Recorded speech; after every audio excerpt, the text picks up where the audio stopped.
I had food.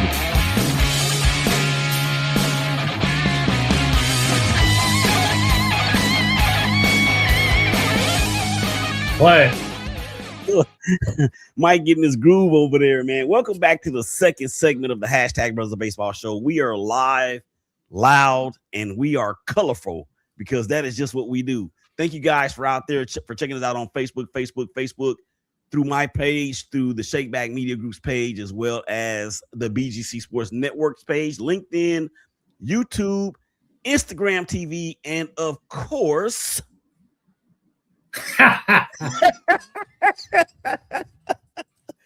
Twitter. And there it is. I got Mike saying it like that now, so it's all good. All right, Mike. So just in case everybody missed it in the first segment, we were talking about slow starts, fast starts, surprises, big disappointments, the whole nine. We began talking about Shohei Ohtani. We're going to pick up there here in just a moment. This second segment, it is being brought to you by us. Who is us? Well, we're the Big A Christian Sports Network, and we would appreciate it if you guys go out there and go check out our people at Lake Crest Casino and Hotel. Why? Because if you're looking for a relaxing getaway where you can play all day and escape the tedious grind of life, then plan your getaway today at Lake Crest Casino and Hotel, Ardmore's premier gaming destination, and let the winning begin. Featuring more than 1,000 of the latest games, plus an array of amenities, including an incredible restaurant, exceptional retail experiences, and a resort-style pool, Lake Crest offers everything you need for an unforgettable escape and a winning experience. Book your stay today or tomorrow or tonight or yesterday or next. Man, just go ahead and book it. Book your stay today and go all in on one area's most exciting destinations, Lake Crest Casino and Hotel. Visit lakecrestcasino.com. Again, that is lakecrestcasino.com.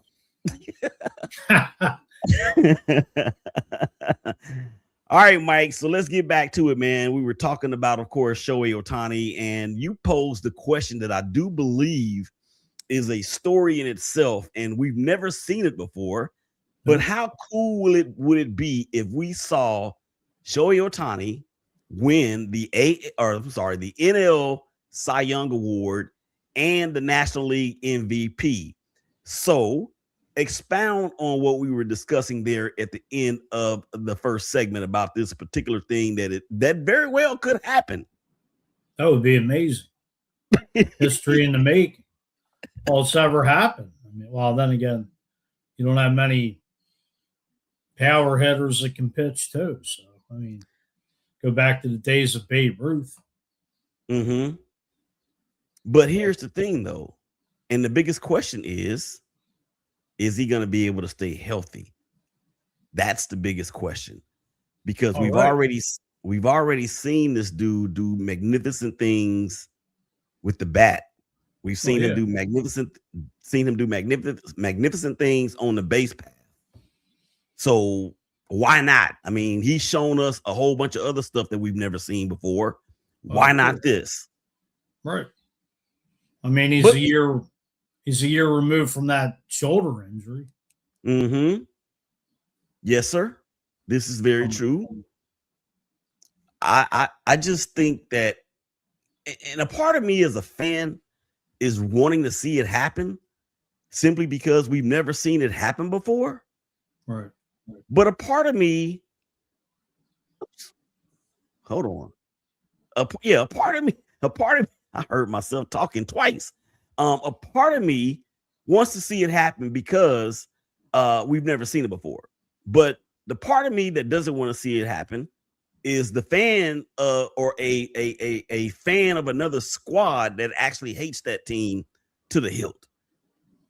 So if he can win the Cy Young Award Mike, Andy and the MVP, but the Dodgers don't make the playoffs, then that's a win-win for me. Oh, right.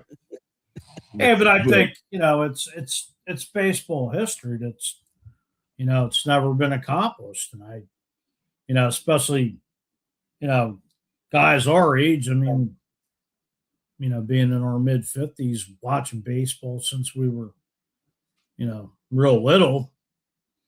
I mean, you've seen some great baseball players come and go, generational talent, but not like this. I mean, it would be phenomenal at this age. Yeah, and you're 100% correct with everything that you said, but I think my hatred for the Dodgers would actually supersede wanting to see that, because the likelihood the likelihood of him winning those awards but the Dodgers not making it to the playoffs. No, that would be more bittersweet. But yeah, but it probably is not gonna happen. Yeah, but just to be a witness of, you might not ever see that ever done again or at all. Like, well, I mean, we know we're not fans of the Dodgers by any means, but if Ohtani can pull that off, hey, I mean, it's just great to see. Like I said, history in the making. Just right. being a baseball historian. Mm-hmm. Seeing, who the heck thought P. Rose was going to break Ty Cobb's record? Look how long that lasted. Yeah, and look how long Hammer and Hank was the all-time home run king. Well, right. And he's also the all-time RBI leader. Until Barry Bonds came along. That's right. So, and those are two things that I think a lot of people thought that we would never see again. So that does make it special in itself. All right. So we're done with that. Let's go ahead and step away from the field or the diamond or the bullpen or the dugout or wherever. And we've been doing this on the ShakeBack Sports Show. Myself, Donnie Epting, the captain, Dwayne Sutton, the Woster. We actually have been doing movies and sitcoms on the ShakeBack Sports Show, but I wanted to bring that same energy to this show. So I have given us 4 movies, Mike, and you have them there with you. And I should have. I'm only assuming that you've seen all of these movies. So yeah, I've seen them. Okay, so with that being said, I don't know if I saw the Bad News Bears remake. I saw the original. It was the one with Billy Bob Thornton. Saw bits and pieces, but definitely saw the one with Walter Matthau and yeah, the first one that came out in 1970 something. But anyway, all right. So which one of these baseball movies do you wish you could have played a character in? I have 42. I have Rookie of the Year. I have Angels in the Outfield, and then the Bad News Bears. And since you've seen the remake or the original, we'll take the remake off and just allow you to choose one of the 4, but it being the original for the Bad News Bears. So which one would you want? What do you wish you could have been a character in? You saying the Bad News Bears remake or the original? The original. I would say the original of that, but 42 would be my second choice. Yeah. And why do you say 42? Because I'm interested in hearing your perspective on it. Oh, I mean, Jackie Robinson broke the color barrier, and which that poor man just went through hell, but he, like I said, he broke through it, but it was a part of history and would have just been. It was a great movie, played by Chadwick Boseman, the late great Chadwick Boseman. Right. Who else was in it? Harrison Ford played played the owner. Can't think of his name. Yeah, and the movie, the part of the movie, I mean, all parts of that movie really stood out to me, but I agree with you. For me, I just think it was an amazing movie. Chadwick Boseman played, a hell of a role. Yeah, and I agree 100% of that. But those times, being a little bit of a sports historian to a degree, Just depends on whether it's the NFL, whether it's the MLB or NBA. But with this particular movie, I would have wanted to just like be a fly on the wall and really absorb everything that was going on during that time. Right. And I'll tell you this, Mike, there are people that are still alive today that wish that Jackie Robinson would have never broken the color barrier. I can promise you that. And what he did from the standpoint of the movie, yeah, of course the movie was based on an actual or true events. Right. But there's a lot of stuff that was in that movie that probably didn't get foretold or even spoken about because of the brutality in America and the way that it was at that time. Right. But yeah, I agree with you 100%, man. 42 is it for me too. No, I mean, he broke the barrier, but then, you look at some of the other players from the Negro Leagues like Satchel Paige and Josh Gibson, just, the numbers they put up that, by that time it was like, I think, was it Satchel Paige? I mean, he was older, and like his numbers in the Negro Leagues were phenomenal. Yep. Those guys, Jackie did pave the way. Mm-hmm. Yeah. Just with all that talent that, all just because of ignorance, people just had to. I was talking to somebody about this thing on not this actual thing, but this divide that has been in America since the beginning. And what we talked about was how there's truly so many more things that we have in common than that we don't. And unfortunately, there's people that are in perceived positions of authority and power who have large voices that have continued a narrative that has made the same type of person rich.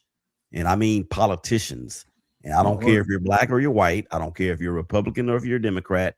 I'm talking about politicians in general, the ones that are doing exactly what we're talking about. And that's the sad part about it. All right. I agree with you again, Mike. I mean, I think there's a camera behind me somewhere, guys, because this dude must be looking at my notes. I'm serious.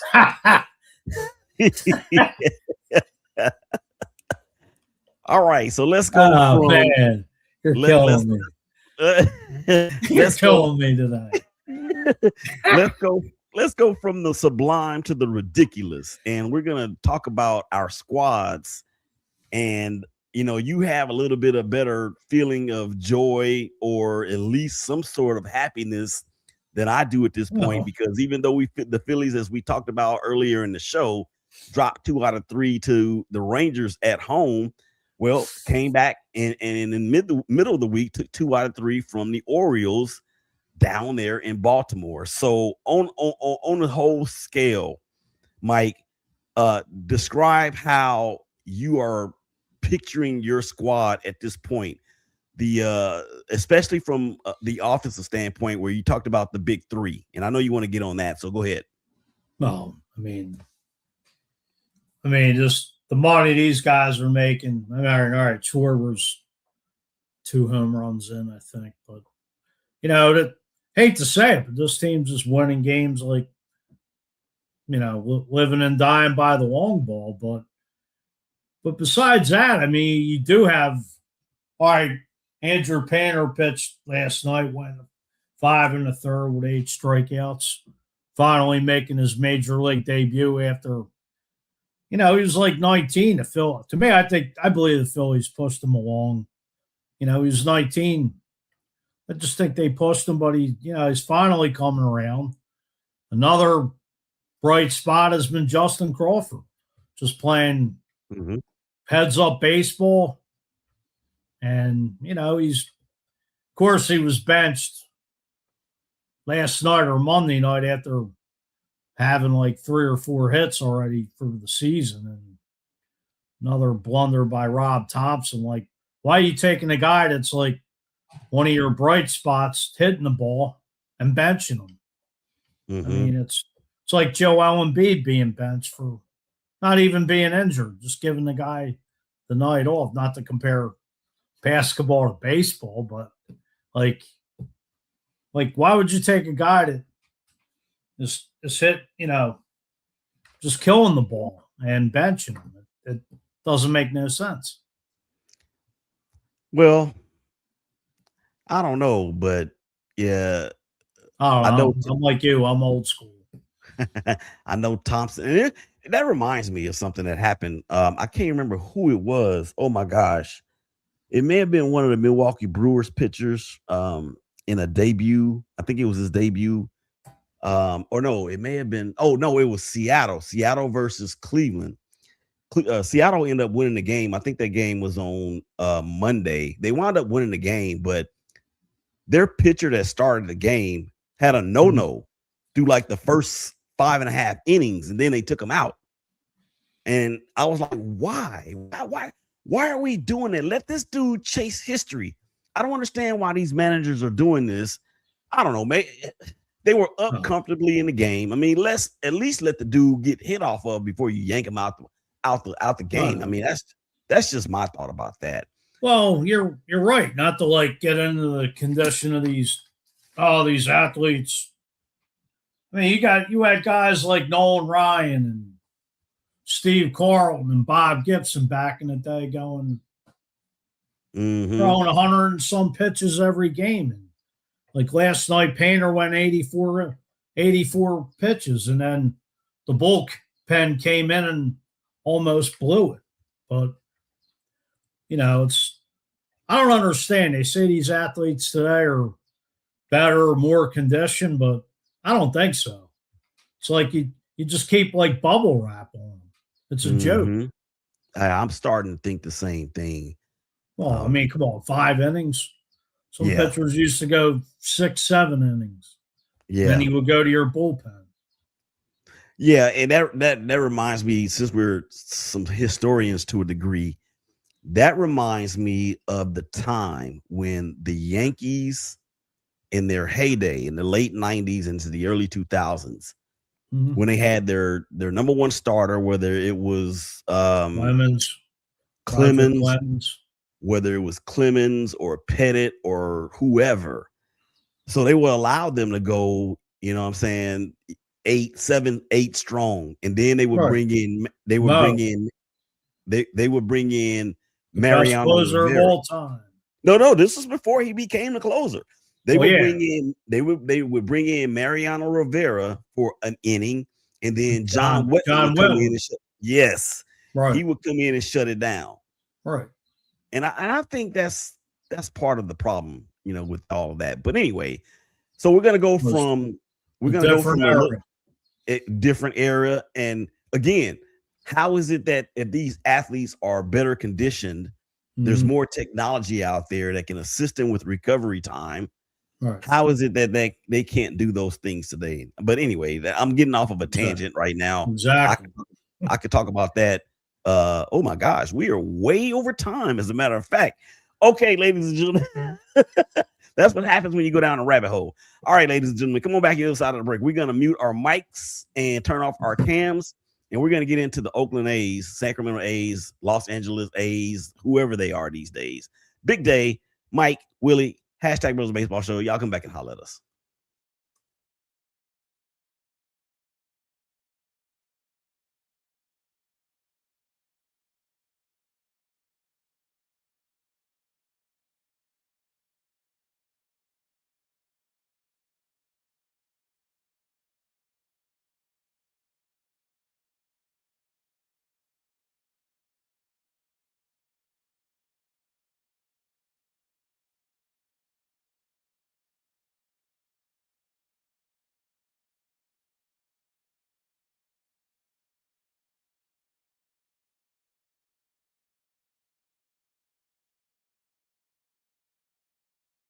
Are you feeling stuck, overwhelmed, or unsure of your next step in life? It's time to take charge with Don't Jump Life Coaching Solutions. I'm Patrice Epting, and alongside Willie, we're certified life coaches here to guide you through life's toughest challenges. Whether it's mental health, relationships, or shifts in mindset, we'll help you discover your purpose and move forward with confidence. Life doesn't have to hold you back. Take the leap with Don't Jump Life Coaching Solutions. Schedule your free consultation today by calling 469-358-5241. Fellas, life can be heavy. Balancing responsibilities, handling stress, and managing your mental health.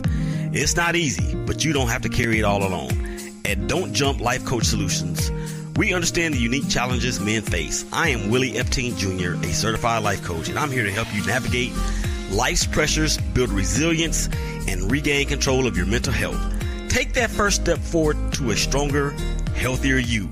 Call us at 469-358-5241 for your free consultation today. Balancing responsibilities, handling stress, and managing your mental health. Life can be heavy. I'm here to help you navigate handling stress and managing your mental health. Call us at 469-358-5241 for your free consultation today. It's not easy, but you don't have to carry it all alone. Take that first step forward to a stronger, healthier you. Don't Jump Life Coach Solutions, because even the strongest men need support, and it starts here.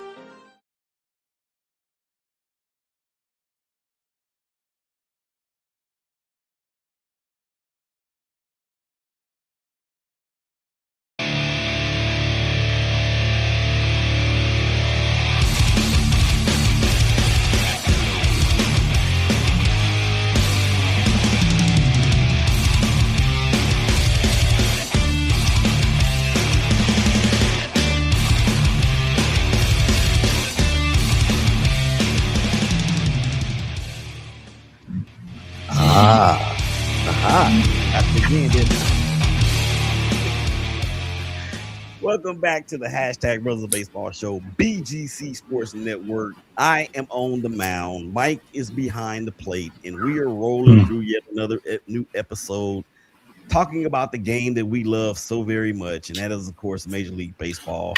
And we got way off of onto a tangent last segment.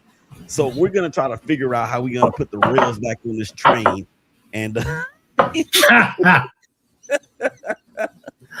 got to figure out how we're going to get the rails back onto this train. So let's go ahead and do our very best to finish this show up very, very strong. All right. Third and final segment. It is being brought to you by the Big Game Christian Sports Network. Thank you for tuning in to the hottest forward future online sports network in the collective galaxy, the BGC Sports Network. Stream us while you work, cook, or clean at home or wherever on Alexa by saying, Alexa, start BGC Sports Network, and check us out at bgcsports.net for schedules and upcoming events. And the biggest next upcoming event is the NFL Draft. It's the overhyped, unofficial, and slightly censored draft talk from from Chef's Corner, formerly known as Turkey Den, over there in Fort Worth, April 23rd, 7 o'clock p.m. Central Time. Your boy will be hosting. So, yeah, it would be dope if you guys can either pull up or make sure you drop in, because drop in online. I'm sure we're going to be streaming it live, but I have not been given the green light on that as of yet. All right, so now that the rabbit hole is full and has been covered up, let's get back to what we were supposed to be talking about. And Mike was talking about his Phillies, and we're basically just kind of recapping what our teams have done after the first week. And let me just say this about the Oakland A's, and I'm going to call them the Oakland A's because I have to figure out a way, Mike, to light some good fortune under this franchise's feet, even though we're playing in Sacramento and we'll be playing in Vegas in either 27 or probably 28. I'm going to call them the Oakland A's to see if we can recapture some of that magic from the late 80s and into the early 90s. But for the could bring them back to Philly. They were the Philadelphia A's. Yeah, but that's before my time. So here's the thing about all of that. The A's start off the season much like they ended the season in 2024. can't hit, can't pitch, can't field, can't play. Right now. Sorry, man. You just like giving like the team. You're giving the poor franchise like no hope. Yeah, well, like, I mean, it's like a minor league team playing in the major leagues. Yeah, but the difference is, Mike, is that the A's have plenty of major league talent. They actually look. We have a dude that's the so-called ace of our rotation, Luis Severino, who was once the ace of the Yankees. We have a couple of cats that had tremendous rookie seasons. Actually, one of the AL Rookie of the Year Jack is Wilson on our squad, right? That, of course, is Nick Kurtz. But Nick Kurtz seemingly has forgotten how to hit because he is only 1 for his first 17 as of tape time. He's not making $330 million like Bryce Harper. I don't care if he's making $330. Dude, 1 out of 17 after you just won the Rookie of the Year. Did you not make any adjustments in the offseason? I mean, did you change your approach or something? But that's just me just getting started because I don't want to just pick on one player from my team. I'm going to pick on the entire squad except for one player. Do you realize, Mike, that as the taping of this show, the Oakland A's only have 3 hitters that are batting 250 or worse or better? I'm sorry. Only 2. Well, only 3. 250 or better. And the one that is actually having a great start is Shane Langoliers, our catcher. This dude is hitting 375. He's got 5 home runs and 8 RBIs after 6 games. Okay, so can we bottle up what Shea is doing and kind of distribute it to everybody else? Simply because I don't know how much more of this I can take. I got it. I'm just saying. I mean, how much more? Look, it is tough being a fan of the A's and of the Raiders. I'm telling you, it is too tough because even though things are looking up for both franchises, in my opinion, the growing pains, they hurt, and they hurt really, really bad. So I'm gonna get off the soapbox, and I'm gonna put the tissue away, Mike, and we're gonna go ahead and continue on. Any thoughts about my A's? I mean, are there any players from the Phillies that y'all could loan us on your days off or something? Yeah, I'll give you Trey Turner on an 11-year contract. Oh, no. Now y'all have to keep them. You got to continue to pay him. We just want his service. I mean, heck no. Sorry. I'm glad you caught yourself. It's a Philly thing. Yes, it is a Philly thing. Speaking of the Phillies, I know I asked you about this, and this is off topic. We were look. If I had the notes on some paper, this is what I would do, and just rip it up and just throw it away. So last episode, I asked you about your favorite player that wasn't named Michael Jack Schmidt, and you said that whether you could name him or not, you still wouldn't have named him. And you said it was who? For the people that may not remember. Pete Rose. Pete Rose. Here's the thing that I have a huge problem with Major League Baseball. When you talk about Pete Rose and when you talk about all of the other greats, and there's too many to name. Let's go with Gary Sheffield. Let's go with A-Rod. Let's go with Rafael Palmeiro. Let's go with Roger Clemens. If I hadn't already said his name, I'm going to say it again. Let's go with Andy Pettit. Let's go with Jason Giambi. Mark McGuire. I think Jason actually passed away, or maybe his brother. Jeremy, I believe. Yeah, Jeremy passed away. Why is it that the sport and the profession and the league that benefited so much from the performance enhancing drug era, why is it, in your opinion, that they will continue to blackball these dudes and allow those that are worthy of the Hall of Fame to be inducted into the Hall of Fame? Well, I mean, they talked about over the years of all these guys were inducted, they would just put an asterisk next to their name during the steroid era, from what I recall. But okay, I guess I can kind of respect that a little bit. But the sport coming off of a work stoppage in the last third of the season decided that there was not going to be any baseball. And then the following year, there was a late start. And I know that Toronto Blue Jays fans from that era are highly upset. I know that the then Cleveland Indians fans from that era, they are clearly upset because are you referring, not to call you off, the 1994 season? Yes. Well, yeah, the Expos, they were in first place. Exactly. Montreal Expos. For all y'all that don't know who the Expos are, just look into the nation's capital. They're now the Washington Nationals. Google it if you don't believe me. But the thing is, though, is that like that Cleveland squad, I actually looked at their lineup that year because it was loaded.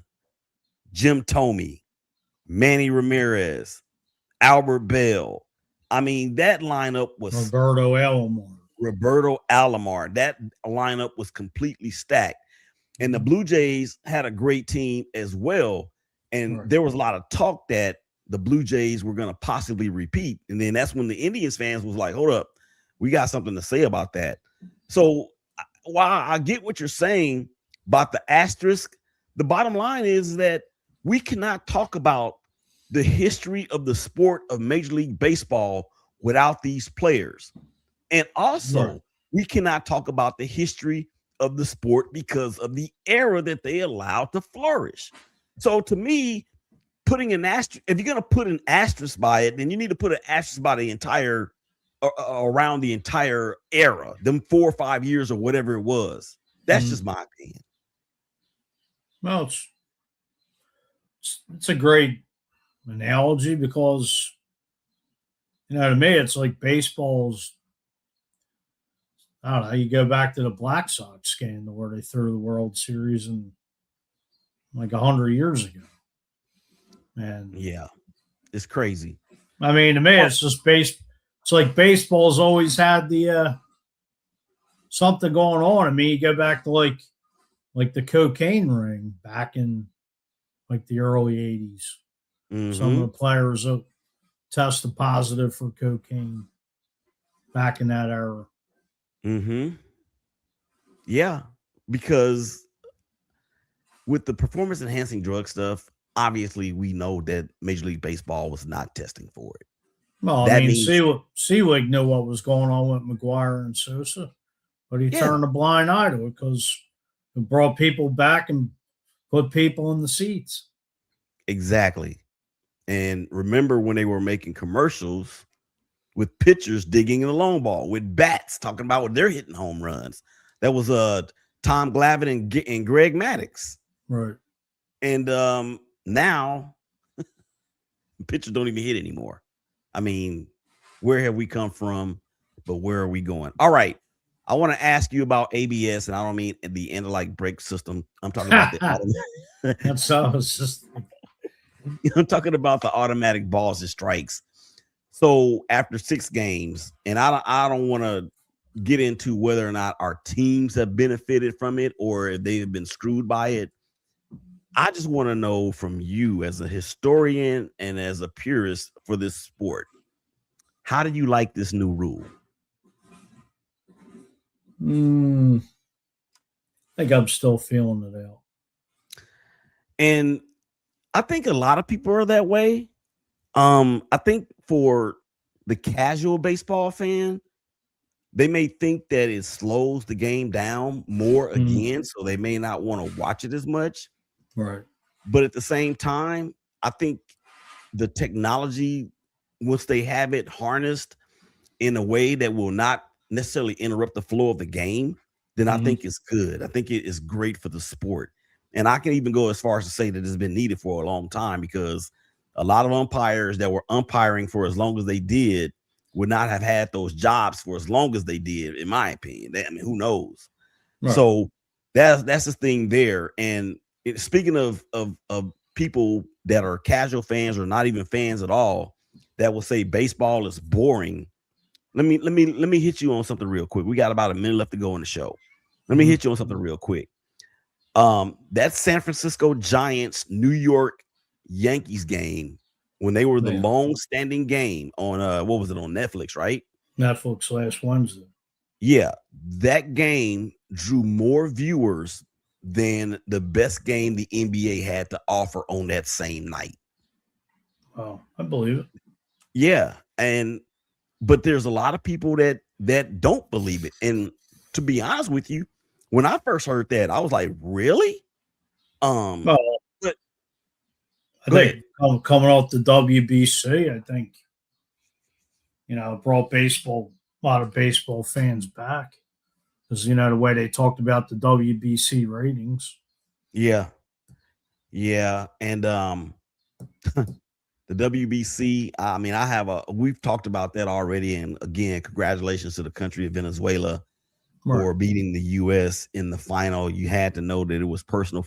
It may have been personal for those guys, just based on what the United States did in terms of bombing their country and kidnapping their president. Whether you like him or not, whether you hate him or not, I mean, it is what it is. All right, Mike, we are going to get out of here because that is the end of the show. So with that being said, thank you guys for checking us out on all the social media platforms. The entire show will air Saturday and Sunday and at 12, 1, and 6 and 7. Those times are central all around the weekend. So y'all make sure y'all check it out. For the dopest engineer in the game, Big Dave, for baseball fans all over the planet, for Mike, for Willie, or I'm Willie. Up next, the big homies, Empire Sports, Greg Hyman and his crew. Y'all make sure y'all check them out. Y'all take care of each other. Y'all love each other. Y'all hug each other. And we'll holler at y'all again real soon. Peace. We out. Have a good night.